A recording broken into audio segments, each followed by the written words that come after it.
recording. All right, let's do this. So today's topic, soccer for beginners. Super important. Trials are coming up. And I think that a lot of times we forget like what the game is supposed to be. So, Michael, what you got for me with soccer for beginners? A wonderful question. Wonderful. I would say if you're getting into soccer, number one most important thing is a classic cliche: enjoy the game, have fun. And what are you having fun in? Whether it's a cultural thing, in terms of a group setting, maybe you go to the park with your friends. But soccer was originally a poor man's sport, poor man, poor woman's sport. It was a poor sport. All you needed was a soccer ball and a mate to kick a ball around. If you go to Brazil, Argentina, they play in the parks, they juggle on the beaches, and they have a laugh. They eat, they play soccer, they go into the water, they come back out, they play soccer, and it's just simple games of keep the ball up. But now I think we've gotten carried away into this world of I have to beat my friend, or I have to beat, and that's not bad. I'm not saying that's bad, but I'm saying the joy of the game is multifunctioning. It's everything, whether that's joy of scoring, joy of defending. There was an article out the other day that said if the best way to go pro now is to be a really good defender and enjoy being a really good defender because everyone's an attacker now. And thank you, Messi and Cristiano, for creating that. But Joga Bonito, you're talking about the joy of scoring. Yeah, but there's joy in defending. There's joy in possession. There's joy in every facet of the game, and every player has certain qualities. So when I look at startup soccer, when I look at beginners, most importantly is to enjoy every piece of it. With that, parents, let your kids explore, adventure, fail, right? And encourage them. Give them confidence. The game should give them confidence, which will piggyback onto their regular day lives. And exploration of what? The game, the rules, small-sided, big-sided. You don't have to play 11v11. You can play 3v3. You could do sand soccer. You could do soccer tennis. You can play there's so many games you can play. And when I have conversations with parents, with players, with older players, with younger players, I asked the older players to get back to their roots of why they started the game, and it was joy. And joy is different for everyone. So my biggest thing for beginners is find the joy in the game. And look, if you do the comparison abroad, why do 8-year-olds, 7-year-olds, why are they absolute soccer addicts? Because it's a cultural thing. They're around their family. They're around, let's say, Manchester United. You're around Manchester United fans. Oh, what about this? What about this? What about this? And before you know it, they're watching games and they're celebrating. They don't even know why they're celebrating. It's infectious. It's joy. Football is life, as they say. And that's what it should be for a kid. And let them explore. Don't tell them how it is. Let them explore. I agree with that. That is one thing I am so thankful for with my parents was they gave me the opportunity to try whatever I wanted with sports. If it was, I played softball and baseball when I was a kid, like up to 11 all the time. And I did speed skating and God knows what else. But I ended up not having softball practice one night. And my mom was like, do you want to go try out for a soccer team? And I was like, okay. So I went out there and the top team was like, hey, you're fast. We'll teach you how to play soccer. It'll be great. Like I tried out in a random tournament t-shirt, basketball shorts, football cleats, like American football cleats, and shin guards with no socks. And it was a great laugh looking back at, but thankfully I had a coach that was willing to say like, hey, we'll teach you the game, and spent the time to catch me up, even at 11 years old. All these kids have been playing probably since they were 5 or 6, but they were willing to let me come back and learn the game. But also my parents let me take the wheel and kind of like figure out if I liked it, what position I wanted to play. And also they didn't know anything about it. So it was great. They couldn't tell me. It's better when they don't know. And that sounds really awful. But I say that because the more I think of startup beginners, when they start playing, you hear people on the sidelines like, oh, kick the ball, pass the ball. But really, it should be for the individual. It doesn't matter what age. the 3, the 4, the 5, to just let them learn the game. And you're like, what is the game? The game is try and score a goal. How do you do it? Right? Let the coach guide. Let them explore, fail. Let them have confidence in their successes. There is some terrifying stuff happening now in the world. And there was a university that decided to do 2 AIs versus each other, and they didn't tell them how to win. They taught each robot just the simple mechanics of the game, which is score the goal. Whichever one scores the most goals is the winner. And based off of that, in a matter of hours, there's over 200 different functionalities that they created just by the only rule or the only concept of the game is score the goal. It gradually became harder. They started exploring moves. They started exploring tactics. After one-on-one, they did 2v2. And it's interesting to see that. And then us, we're human beings. We're supercomputers. Kids are sponges. But if we force them into this idea of thinking whenever it comes to the game, then you won't have a Messi. And you won't have the creative problem solvers that go, this worked for me. You know, how do I win? How do I get around? How do I, you know, what is it? And what is a move? Let them explore it rather than saying, do this move. Very different mindset, very different for the younger ages. Talk about older players. There are older players. You're saying 11, 12, 13. In college, I played with a player that started at age 14. He did every other sport, but he started playing soccer at age 14. He was more passionate about the game in college than most other college players were. And it's because he started late. He wasn't forced to play. He decided to play as an older player. It's a creativity difference. Problem solve. It's wonderful. But I think we force these ideas on players. And it's different if they're hearing it from the sidelines versus hearing ideas from their teammates. So, I mean, the game is everything. The game is everything. Yeah. No, I agree with that completely. And I mean, even at the level that I'm at now, you know, I'll hear people in the stands. Now, granted, a lot of it is Icelandic, so it's very easy to just disregard.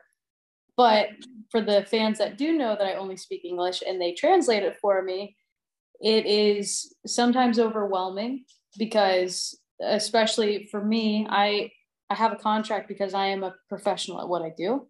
Yeah. And to hear people, you know, in the stands or just people that think they're my coach, that aren't my coach, try to give instructions, it's very distracting to the game. But I love how passionate they are, if that makes sense, about wanting me to succeed. Like, I get that, I do. And I think that a lot of times, like, when kids hear like their parents, they're like, go do this. They're like, okay, I need to do this because that's their parent. But in reality, they're not, like, you know, letting the coach instruct them and let them have that guidance from another point of view, which is incredibly important to have. And that's why, like, I've talked with my fiance about this. We don't want to coach our kids. You know, when they're little, sure, like, here's how you pass the ball, but we actually don't want to coach them because they need to hear other people. They need to express, they need to understand, like, also these things are not given to you. If you earn that spot, you earn that spot. Like, there is favoritism here, things like that. I think that's a huge thing. So, and I understand in some cities, like, of course, coaching, it may be limited and all that. And of course, you know, your parent might coach you at one point, but I think having another point of view in this journey of their game is so important because, like you said, they need to understand and learn failure, because if it's always just success, like, it's not, life is not that way. There is failure. Okay. Like, I've experienced it. I know you've experienced it. Everyone has. And they need to, in my opinion, that needs to be taught a little bit earlier than these participation medals till they're, you know, 14 years old. No. Listen, losing is healthy. I'm not saying losing is good. Losing is healthy. Very different. And what comes from losing? It's like anything else. We learn. We learn what?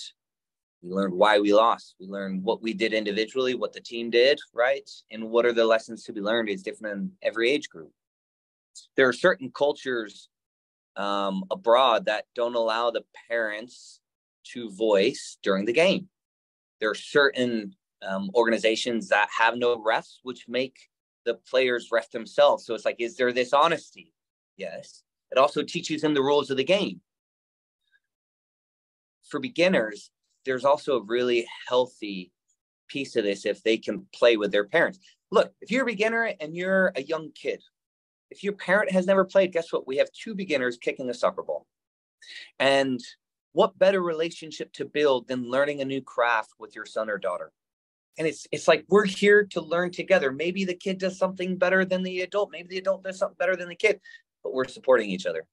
I'm like, yes, this is great, right? This is a moment. This is a father-son moment. This is a mother-daughter moment. And that, how does that not bridge together a family? How does that not bridge together a relationship even more and stronger? And there's one pro in the EPL, he's Japanese. And he said he used to juggle with his dad for hours. And then his dad, would juggle. He would juggle at the same time. And the competition, that they had with each other is who's going to drop the ball first. And that was the way they bonded. And every culture is different in terms of, you look at family dynamics, but why can't soccer be a bridge for the family and do it with them? But I think that's very different than saying you need to do this, rather than I'm going to go juggle the soccer ball. You want to juggle with me? I want to go pass. Do you want to shoot? What do you want to do? I'm going to do this. Do you want to join me? That is so different than you should have played this way. You should have done this. Why didn't you do this? Because one is encouraging the growth of let's explore. The other is saying, well, I messed up. I made a mistake. And I can't tell you how many parents don't actually know the answer or the right answer. And maybe this is just my biased opinion from my soccer background. They don't know the answer to why a child failed and they're being forced to do certain things. And it creates an interesting dynamic, because now does he want to disappoint? No kid wants to disappoint. But there was a game the other day and I was coaching on the sidelines. A 17-year-old boy made a mistake. Young man made a mistake. And one of my assistants starts screaming at him and I had to hold him back. I'm like, he's old enough that he knows he made a mistake. Does a 13-year-old know when he makes a mistake? Yes. Does a 7-year-old? Well, yeah, we learn through the failure. It's like, that's part of the process. If we tell him, that is different than them building into it. That's different than them wanting to grow and learn into the sport. And I've found that the majority of clients that I coach, that those whose parents are like, this is your journey, not mine, those players are more hungry to achieve. Those players are more hungry to succeed. Those players are hungrier than those that have been forced into it.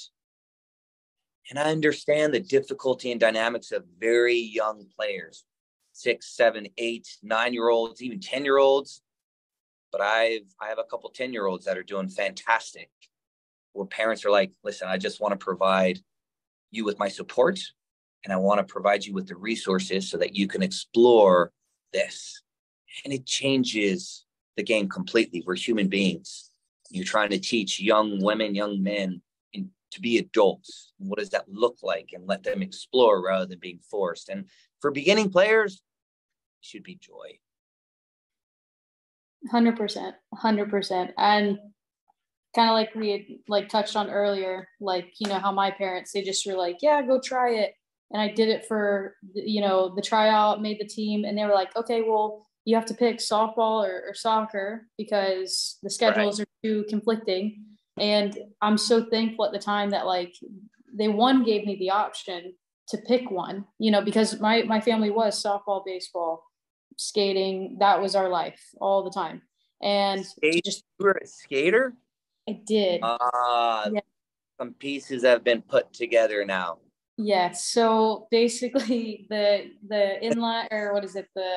The speed skating that they have at the Olympics on ice, I would do it on wood.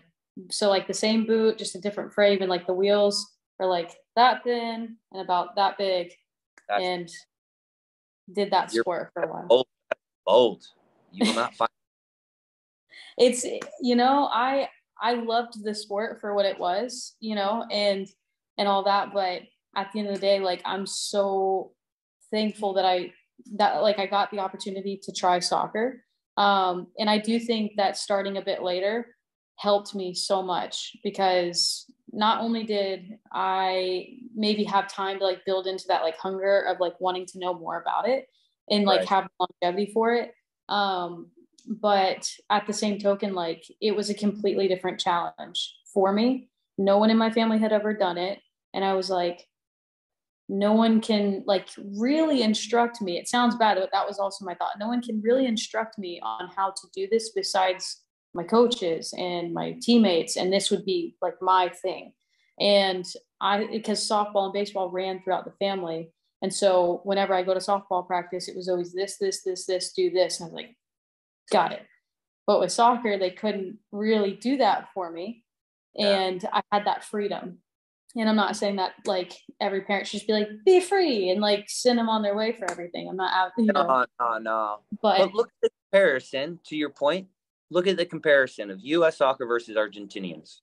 Comparison of U.S. to Brazil, U.S. to England, U.S. Give me any other country where soccer is not that much bigger and better and they produce better players. Now, I'm not saying we're not producing better players, but there's a commonality that the most organic, holistic style of the best players come from the streets. The streets, one-on-one, comfortable and uncomfortable scenarios, and then just wanting to beat them. Their parents are there. Their parents are not there in Brazil going, you need to be doing this. Their parents are working.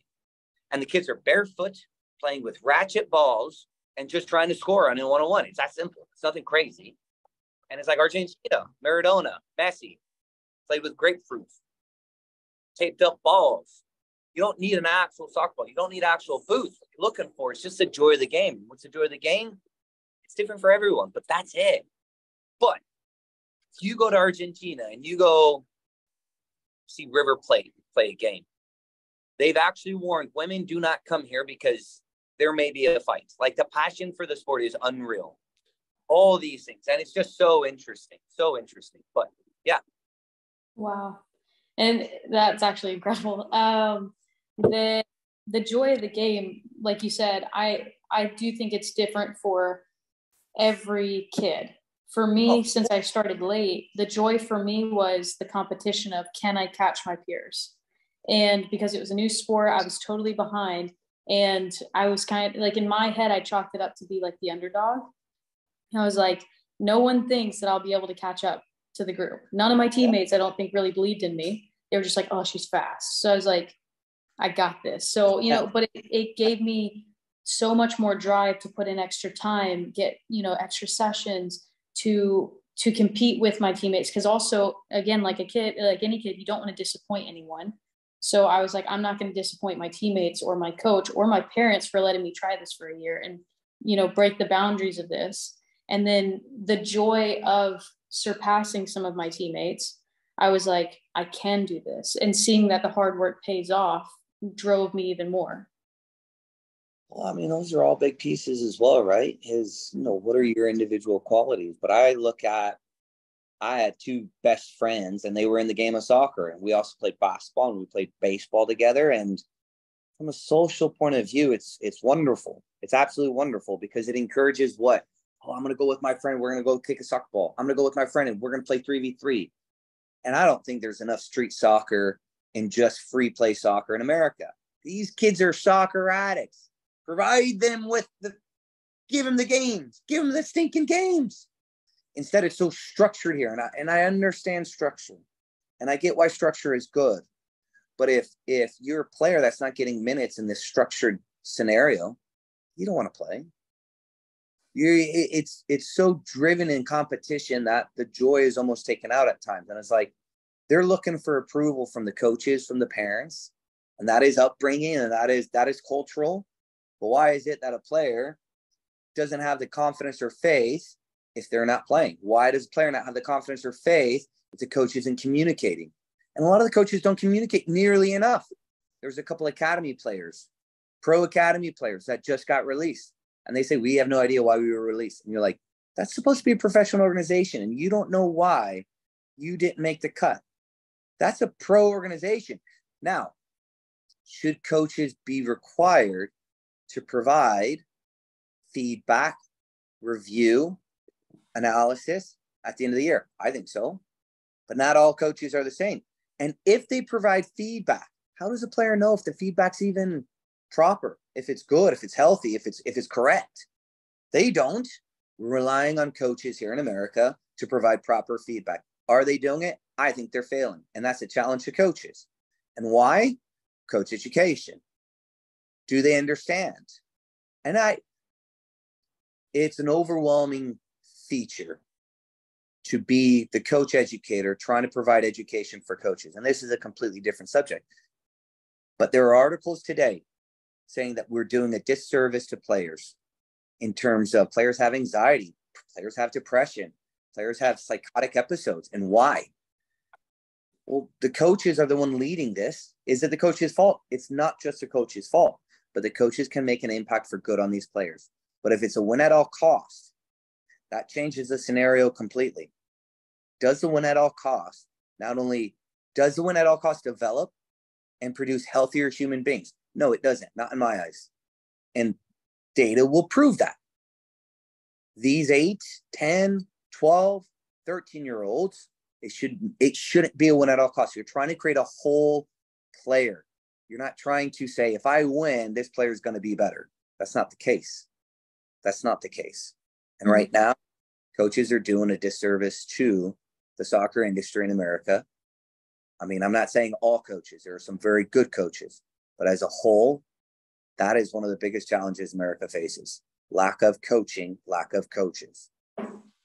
Yeah, no, I mean, I think you're spot on. Like that, the one thing that I really loved when I got to about 14, 15 years old, because at that point I had my coach, 3 years and, he'd given me feedback. And honestly, my first coach was amazing. He spent extra time with me and did above and beyond to help me succeed and catch up with my peers. But when I got to about 14, 15 years old, we switched coaches. That's totally different communication style and all this. But when I go to these ID camps, they would give you a review at the end where the coaches that you worked with would evaluate, your dribbling, your passing, your whatever, with like 1 to 5, 5 being the best. And as much as, that guy's only seen me play 2-3 days, it helped me like know, okay, where do I need to improve? Even if it was just for this weekend, this is where I was missing at, or this is what I did well at. And, I do think that my coaches at the time did a really good job of explaining like, hey, just because they put this on there for this weekend doesn't mean 1, you can't improve it. And 2, that is like your lowest quality. It could have just been on the day. But as of right now, that's where you're struggling. So we can put more time into that. And had a good conversation about it. But I genuinely don't see that either that often, those kind of conversations with players about evaluating after the season or even throughout the season. If a kid comes to them saying, hey, where should I, what should I work on to get better? Because, I want to play and all this. And coaches sometimes don't know how to communicate really what they want to say. So they just say, oh, you're doing great. But that's not helping the kid either. But finding that middle ground of like, hey, this needs to be better without like completely crushing them. Let's not forget the coaches that are win at all costs to where players are like, I want to quit. You're like, why do you want to quit? You're a kid. You're a teenager. There's a high school here, specifically where players went to the high school coach. 3 weeks left of the season. We're done. We're tired of this. We don't like it. We don't like playing soccer anymore, and it's because of the coach. And yet you have another high school here who the players love, and other players are willing to move to that high school just because of the environment. You don't have to play, but you know very well of a healthy environment versus a cancerous environment. And coaches are leaders. Coaches are hero figures to some of these players. And I'm not saying, it's hero is an extreme. But players look up to the coach for what? For guidance, for belief, for feedback. And what does the feedback need to be? 1, it needs to be honest. But 2, why can't these older individuals communicate appropriately to the players based off of their age? Players want discipline. Players want responsibilities. Players want feedback. They want praise. They want these things. And they deserve these things. And coaches don't provide it. And I'm saying that even for an 8-year-old, give the kid responsibility. He's there because he wants to be there. Give him responsibility so that he feels more inclined to be involved in the environment. And then you praise him for doing the good things, not win at all costs. What is our role on the team? You did fantastic. Leaders, captains, you have more and more players as they get older. They have a hard time being a leader. They have a hard time taking the captain's band and just playing the way they should be playing. Instead, you wear the captain's band and you feel like a heavy load is on your shoulders. Like, oh, I have to do this, I have to do this, I have to do this. It's like, no, man, your qualities is the reason why you're a leader. Your qualities is the reason why you're a captain. But that cannot be encouraged if the leader of that, the coach, does not give him the praise when it's earned, does not give him the constructive criticism in terms of growth. And happens at every level. But it starts with beginners. And beginners should be a joyous experience of like, let's kick some butt. Let's have some fun. Let's score some goals. Let's defend. And you praise him for both things. If your kid does the dishes, are you going to praise him? Yeah, thank you for doing the dishes. Like, you appreciate them. And what is that gonna feed? That's gonna feed a good habit. Maybe that's a bad example, but I hope you get what I'm saying. No, I think it's a good example. I do. Because it is as simple as that. It really is. If a kid, you give them, responsibilities, or, I like to tell kids whenever I'm talking to them about their role on the field, like, hey, I'm giving you an opportunity to play this position, even though maybe they're normally a striker. I've put them in the midfield. And I'm like, I'm giving you an opportunity to play something different. And they're, I don't want to. It's going to be okay. Because guess what? If I put you there, if it doesn't go well, it's on me. Don't worry about it. I'm not mad at any mistake you make. This is a brand new role. Have you ever done this before? No. Okay, then. Is there a perfect game of soccer? No. Okay, then. Mistakes are going to happen. And that's fine. And that's okay. That's how we're going to learn. But you can't be scared to try it either. I had a kid 2 weeks ago. She comes over.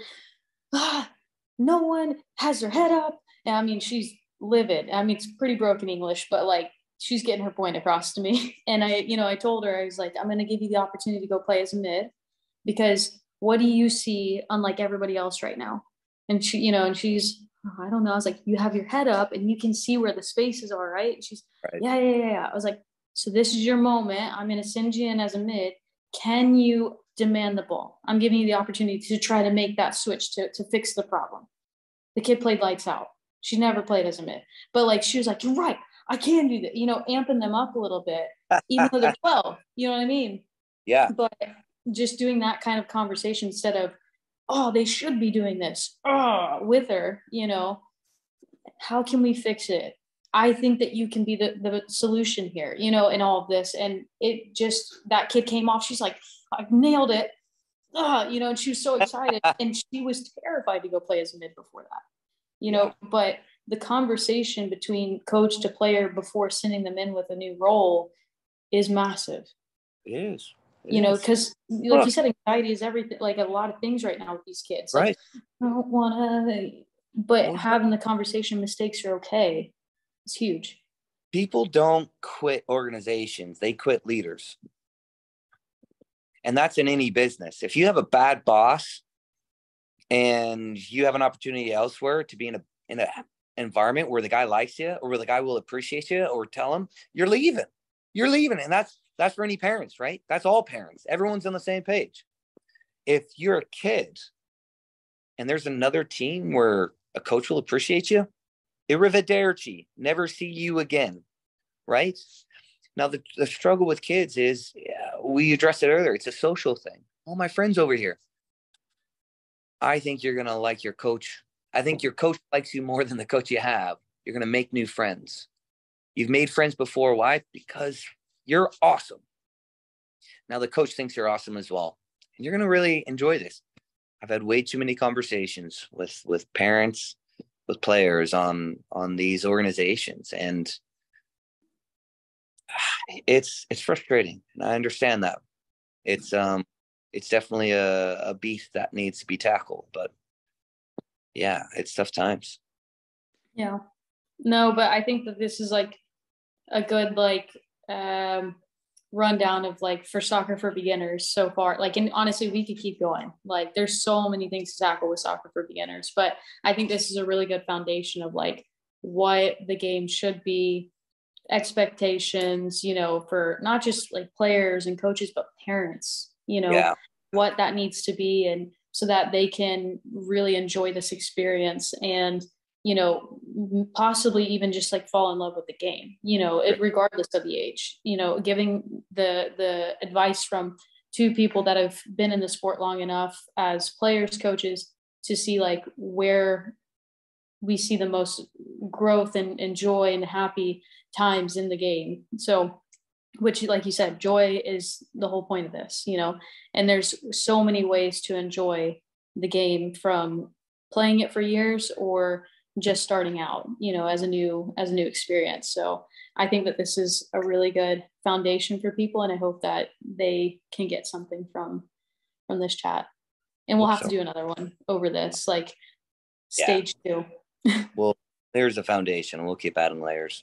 For sure. No, but I appreciate you taking a minute. I know that you're a busy guy, so we'll get to it again here soon. We'll have to figure out the next topic, but I think this was a good one. Yep. Great start. Awesome.